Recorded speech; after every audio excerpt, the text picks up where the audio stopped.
കണ്ടക്ടറില്ലാതെ, ചില്ലറയ്ക്കു വേണ്ടിയുള്ള തർക്കങ്ങളില്ലാതെ ഒരു ബസ് യാത്ര ചിന്തിക്കാൻ പറ്റുമോ? അതെ, നമ്മുടെ കേരളത്തിലെ പൊതുഗതാഗതം അടിമുടി മാറാൻ പോവുകയാണ്.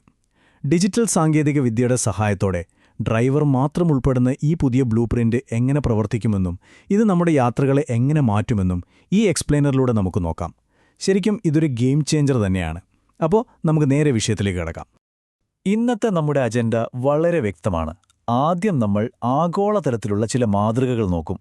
പിന്നെ കേരളത്തിനു വേണ്ടിയുള്ള ഡ്രൈവർ മാത്രം ബ്ലൂ പ്രിന്റ്, അതിലെ നിയമങ്ങൾ, അതുവഴിയുണ്ടാക്കുന്ന വലിയ സാമ്പത്തിക നേട്ടങ്ങൾ, ഒപ്പം ഇത് നടപ്പിലാക്കുമ്പോഴുള്ള ചില പ്രായോഗിക വെല്ലുവിളികൾ.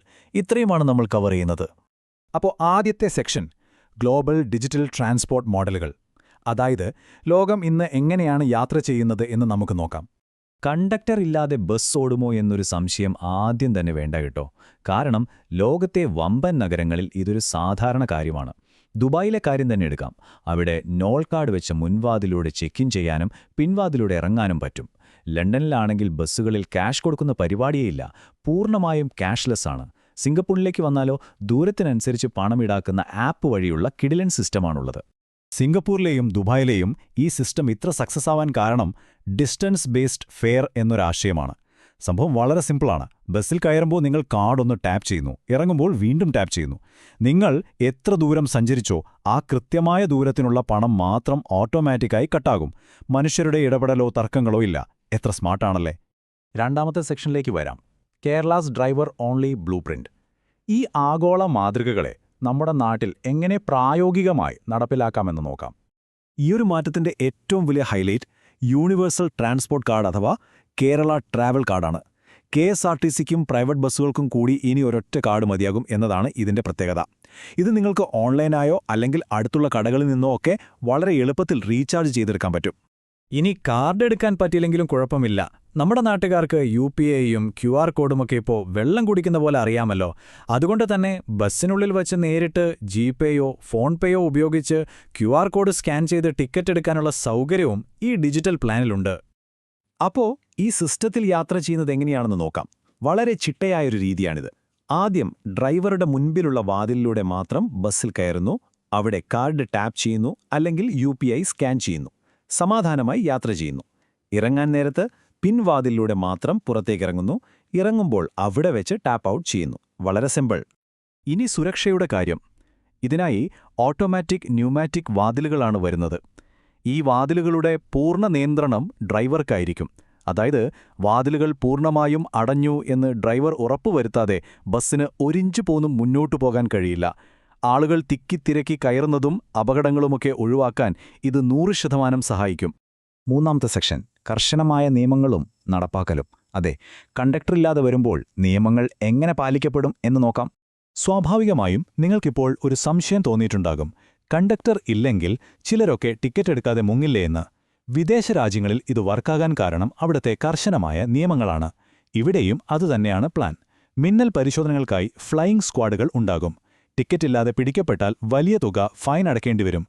ആ ഒരു പേടിയുള്ളതുകൊണ്ടുതന്നെ എല്ലാവരും കൃത്യമായി ടിക്കറ്റ് എടുത്തോളും. നാലാമത്തെ സെക്ഷൻ വലിയ സാമ്പത്തിക നേട്ടങ്ങൾ.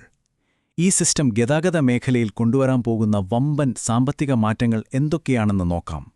നിലവിലെ അവസ്ഥയും ഡിജിറ്റൽ യുഗവും തമ്മിലുള്ള വ്യത്യാസം നോക്കൂ.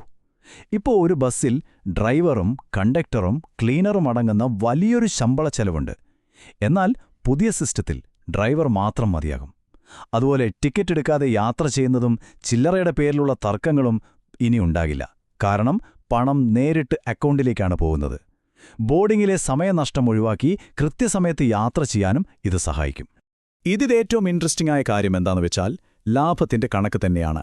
ഡ്രൈവർ മാത്രം മോഡലിലേക്ക് മാറുമ്പോൾ ശമ്പളച്ചെലവിന്റെ പകുതി, അതായത് കൃത്യം 50% ലാഭിക്കാൻ കഴിയും. ഇത് ചെറിയൊരു തുകയല്ല കേട്ടോ. ഗതാഗത മേഖലയുടെ വികസനത്തിന് ഈ തുക വലിയൊരു മുതൽക്കൂട്ടാകും. അതുമാത്രമല്ല, വരുമാന ചോർച്ച പൂർണ്ണമായും ഇല്ലാതാകുന്നു. ഓരോ ട്രാൻസാക്ഷനും ഡിജിറ്റലായി നേരിട്ട് ട്രാൻസ്പോർട്ട് അതോറിറ്റിയുടെ ബാങ്ക് അക്കൗണ്ടുകളിലേക്കാണ് വരുന്നത്. അതുകൊണ്ടുതന്നെ ഇവിടെ 100% സുതാര്യത ഉറപ്പാക്കാം. കണക്കുകളിൽ ₹1 വ്യത്യാസം പോലും ഉണ്ടാകില്ല എന്ന് ചുരുക്കം. അഞ്ചാമത്തെ സെക്ഷൻ പ്രായോഗിക വെല്ലുവിളികളെ മറികടക്കുന്നത്. സാങ്കേതികമായി നമ്മൾ മാറുമ്പോഴും മനുഷ്യരെ ബാധിക്കുന്ന ചില കാര്യങ്ങളുണ്ട്. അതെന്താണെന്ന് നോക്കാം. സ്മാർട്ട് ഫോൺ ഇല്ലാത്തവരോ അല്ലെങ്കിൽ ഡിജിറ്റൽ കാര്യങ്ങൾ അധികം വശമില്ലാത്ത പ്രായമായവരോ എന്തു ചെയ്യും എന്നൊരു ചോദ്യം ഇവിടെ വരുന്നുണ്ട്. അതിനും കൃത്യമായൊരു സൊല്യൂഷൻ ഈ ബ്ലൂ പ്രിന്റിലുണ്ട്. അവർക്ക് ബസ് സ്റ്റാൻഡുകളിലെ കൗണ്ടറുകൾ വഴിയോ അല്ലെങ്കിൽ നമ്മുടെ കുടുംബശ്രീ ശൃംഖലകൾ വഴിയോ വളരെ എളുപ്പത്തിൽ പ്രീപെയ്ഡ് കാർഡുകൾ വാങ്ങാൻ സാധിക്കും. അപ്പോൾ ആർക്കും ഒരു ബുദ്ധിമുട്ടുമുണ്ടാകില്ല. ഇനി ഏറ്റവും പ്രധാനപ്പെട്ട മറ്റൊരു കാര്യം, നിലവിലുള്ള കണ്ടക്ടർമാരുടെ ജോലി പോകില്ലേ? ഇല്ല, അവരെ പെട്ടെന്ന് പിരിച്ചുവിടുന്നതിനു പകരം പുതിയ പരിശീലനം നൽകാനാണ് പ്ലാൻ. അവരെ ഫ്ലൈയിംഗ് സ്ക്വാഡുകളിലെ ഡിജിറ്റൽ ഇൻസ്പെക്ടർമാരായോ കാർഡ് റീചാർജ് സെന്റർ സ്റ്റാഫായോ അല്ലെങ്കിൽ പുതിയ റൂട്ടുകളിലേക്കോ മാറ്റാൻ സാധിക്കും. അതായത് ആർക്കും തൊഴിൽ നഷ്ടപ്പെടുന്നില്ല എന്ന് മാത്രമല്ല, അവർ പുതിയ സ്കില്ലുകൾ പഠിച്ചെടുക്കുകയും ചെയ്യുന്നു. ചുരുക്കത്തിൽ പറഞ്ഞാൽ, ഈ പ്ലാൻ നടപ്പിലാക്കിയാൽ KSRTCക്ക് ഓരോ വർഷവും കോടിക്കണക്കിന് രൂപ ലാഭിക്കാൻ കഴിയും. മാത്രമല്ല, പ്രതിസന്ധി നേരിടുന്ന സ്വകാര്യ ബസ് മേഖലയ്ക്ക് പുതിയൊരു ഉണർവ് നൽകാനും ഈ ആധുനിക ഡിജിറ്റൽ സംവിധാനത്തിന് സാധിക്കും. നമ്മുടെ നാടിന്റെ പൊതുഗതാഗതത്തിൽ ഇതൊരു വലിയ കുതിച്ചുചാട്ടം തന്നെയാകും. ആദ്യഘട്ടമെന്ന നിലയിൽ തിരുവനന്തപുരം, കൊച്ചി, കോഴിക്കോട് എന്നീ നഗരങ്ങളിലാണ് ഈ പൈലറ്റ് പ്രോഗ്രാം പരീക്ഷിക്കാൻ പോകുന്നത്. അപ്പോൾ ഒന്ന് ആലോചിച്ചു നോക്കൂ, ക്യാഷും വേണ്ട, കണ്ടക്ടറും വേണ്ട. അങ്ങനെ ഒരു ഡിജിറ്റൽ വിപ്ലവത്തിന് നിങ്ങളുടെ നഗരവും നിങ്ങളും തയ്യാറാണോ? ഈ മാറ്റം നിങ്ങളുടെ ദൈനംദിന യാത്രകളെ എങ്ങനെ കൂടുതൽ എളുപ്പമാക്കുമെന്ന് തീർച്ചയായും ചിന്തിക്കേണ്ട ഒന്നാണ്. അപ്പോൾ ശരി, മറ്റൊരു വിവരണമായി വീണ്ടും കാണാം.